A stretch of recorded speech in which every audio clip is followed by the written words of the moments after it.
এটাকে আপনার দিকে টানুন, আপনার যতটা জোর আছে।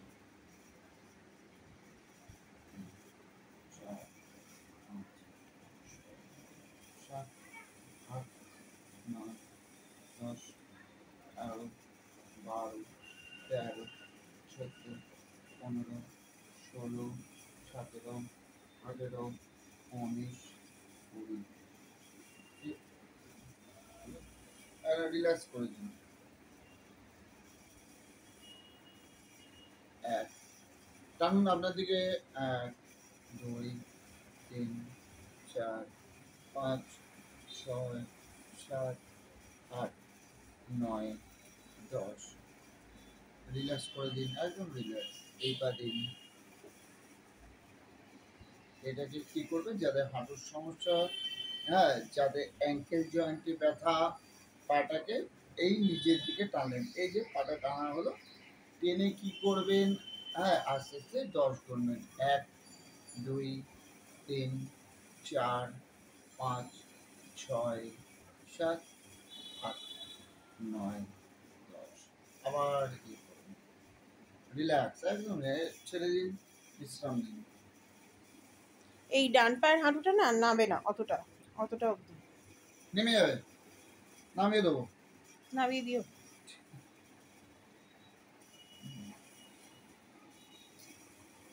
আবার তুলুন, আপনার দিকে টানুন। পুরো যায়নি, আমি বুঝতে পারছি যায়নি। এই 1, 2, 3, 4, 5, 6, 7, 8, 9, 10। দুটো পা তুলুন, আপনি নিজে দুটো পা একসাথে তুলুন। 1, 2, 3, 4, 5, 6, 7, 8, 9, 10। নামান। লাগছে না তো? হাত সেট আছে? হাত সেট আছে? তুলুন, পা ভাগ করুন। 1, 2, 3, 4, 5, 6, 7, 8, 9, 10। নামান। এর পরেরটা লাগবে, হ্যাঁ? লাগবে? মানে আমার লাগবে, মানে আপনি আমাকে মারবেন, আমার লাগবে। পা তুলুন, এই পা তুলুন। লাথি মারুন, আপনার গায়ে যত আছে করুন। 1, 2, 3, 4, 5, 6, 7, 8, 9, 10। ঠিক হয়ে গেল? বাহ, আপনি রেগুলার এসে দাদা করুন। দিদি বলছিল এত যন্ত্রণা, ওনার মা কালকে সারা রাত ঘুমোতে পারেনি, সারা রাত এই বয়সে উনি জেগেছে। এবার রাত জাগা কত কষ্ট বলতো। যখন সারা 70 বাসে ঘুমোচ্ছে, তখন ইনি যন্ত্রণায় কাতরাচ্ছে। আজকে দিদি বিকেল 4:15 আমাকে বললো যে দাদা আপনি একটু অবশ্য যতই হোক আসুন না। আমি এলাম, কোনো ভয় নেই, হ্যাঁ ঠিক আছে। আমার কিছুই না, আমি যেটুকু শিখেছি, আমার শিক্ষা, ইনার বিশ্বাস আর ভগবানের আশীর্বাদ, এই তিনটেকে পাথেয় করে উনি নিজেই বলছে সুস্থ। আমি আর কি বলবো। যাই হোক, আপনারাও ভালো থাকবেন, গ্রুপে থাকবেন। নিন, যত জোর আছে। কাকিমা হয়নি, ঘাড় ব্যাঁকা কেন আপনার? ঘাড় সোজা, একদম সোজা রাখবেন বডি।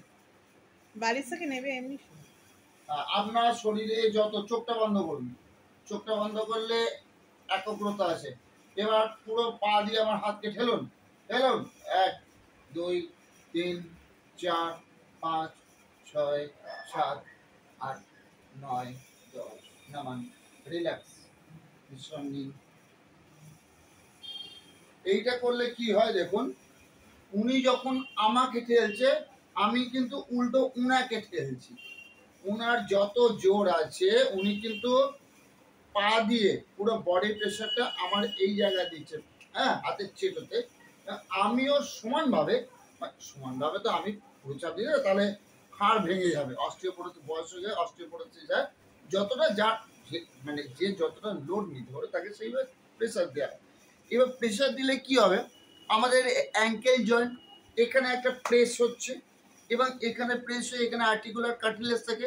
আমি যাই হোক দেখাইনি, পরে দেখাবো, এখন মাসেল ফিজিওলজি চলছে, এরপরে আমি ইয়েতে আসবো, লোকোমোশনে আসবো।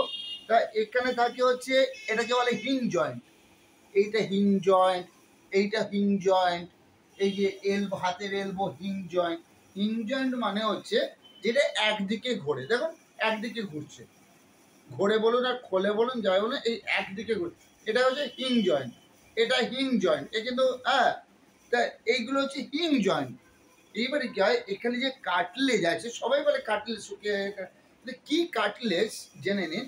এখানে থেকে আর্টিকুলার কার্টিলেজ, এইখানে আর্টিকুলার কার্টিলেজ, এখানে আর্টিকুলার কার্টিলেজ, ঠিক আছে। আর্টিকুলার কার্টিলেজগুলো বিভিন্ন কারণে, বয়সজনিত কারণে হতে পারে, কোনো দুর্ঘটনার জন্য হতে পারে, কোনো রোগের কারণে এগুলো শুকিয়ে যায়, বিশেষ করে আর্থারাইটিস পেশেন্ট যারা, তাদের আরও তাড়াতাড়ি শুকিয়ে যায়।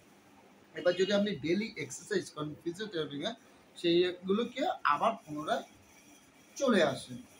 তা যেহেতু আমাদের লম্বা বোন, এই যে লম্বা বোন, এখান থেকে নিয়ে এই লম্বা বোনের মধ্যে কি হয়, আরবিসি তৈরি হয়, এই লম্বা বোনের মধ্যে ক্যালসিয়াম তৈরি হয়, এই লম্বা বোনের মধ্যে বোন ম্যারো তৈরি হয়। তাই কি হয়, এই সমন্বয় আবার কার্টিলেজ নতুন করে তৈরি হয়। তা যাই হোক, দেখতে থাকুন, যদি রেকর্ডিং করছে। হ্যাঁ, এরপরে হচ্ছে এইটা হচ্ছে লাস্ট। তাহলে আমি কি করলাম, এই প্রেস, এটা 3 বার। আমি যখন দেখুন এনাকে এই প্রেস দিচ্ছি, এইখানে চাপ পড়ছে, তারপরে গিয়ে কি হচ্ছে, ফ্রি বল অ্যান্ড সকেট,